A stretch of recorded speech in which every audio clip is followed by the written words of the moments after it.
आज आपण बनवणार आहोत उपवासाची खिचडी, साबुदाणा खिचडी। इथे मी साबुदाणा सकाळीच भिजवून ठेवलेलं। मी इथे 2 मूठ साबुदाणे घेतलेले आणि ह्याच्यात अर्ध पाणी टाकलेलं। आपल्याला पूर्ण साबुदाणे भिजवायचे नाही आहेत, तर ते पूर्ण पचपचीत होतात, नरम होतात। तर आपले सुट्टे साबुदाणे पाहिजेत। ते बघा सुट्टे साबुदाणे आहेत आणि ते मी बटाटे कापून ठेवले आहेत। शेंगदाणा लागतील आपल्याला, हे 1 मूठ शेंगदाणे आहे आणि धनिया आहे। ही पाण्यात मी भिजवून ठेवली आहे। कशाची घाण असते ती पाण्याच्या खाली असते आणि आपली जी धनिया आहे ती एकदम साफ असते।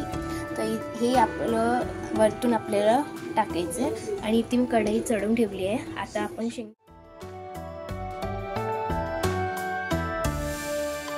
आपले बरेचपैकी भाजून झाले, त्याला आपल्याला काढून घ्यायचे। नंतर ह्याची जी साळ आहे ती आपल्याला काढून घ्यायची आणि ह्याला आपल्याला कुटून घ्यायचे। तर तुम्ही बघू शकता बरेचपैकी आपले शेंगदाणे झालेत भाजून। तर एवढंच शेंगदाणे कुटून घेते, ह्याच्यातच करते मी। आपण मिक्सर असलं तर त्याच्यात पण आपण करू शकतो, पण मिक्सरमध्ये काय असतं की मिक्सरमध्ये ना एकदम बारीक कुटतं। आपल्याला बारीक नाही पाहिजे, आपल्याला मीडियम पाहिजे थोडं, है ना।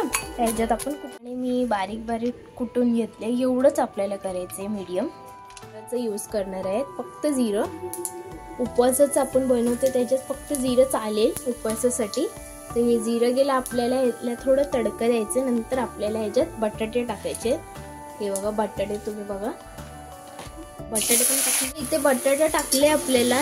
ह्याला पहिला आपण बटाटा टाकून ह्याला एकदम ब्राउनिश कलर करूया, ह्याला फ्राय करा। त्याच्यानंतर आपले बटाटे शिजलेत की नाही, तर तुम्ही पाहताय बटाटे आपले परफेक्ट शिजून झालेत।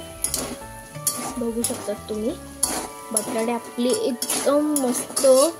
या साबुदाण्यात ना आपण जे शेंगदाणे 2 मूठ घेतलेले अर्धे ह्याच्यात टाकूया, अर्धे ह्याच्यात टाकायचे आणि अर्धे बटाट्यात टाकायचे। तर ह्याला टाकून छानपैकी मिरची टाकूया। 2 मिरची घेतली मी ह्याच्यातच, ठीक आहे। आणि ह्याला छानपैकी मिक्स करा। उपवासाचं मीठ आहे हे बघा, मी तुम्हाला दाखवते। हे आपलं उपवासाचं मीठ आहे, हे आपल्याला मार्केटमध्ये सांगितलं।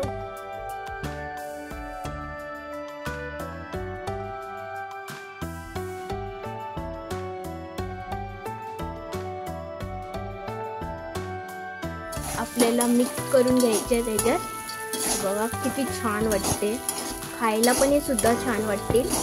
मी इथे विसरली, तडक्यामध्ये तुम्ही कढीपत्ता पण टाकू शकतात, पण हे आपण उपवासाचं बनवतोय तेव्हा तुम्ही कढीपत्ता आता स्किप करा। आणि असंच तुम्हाला खायचं असेल सकाळच्या नाश्त्यामध्ये तर तुम्ही कढीपत्ता पण टाकू शकता। आपल्या टेस्ट अजून वाढते येतो।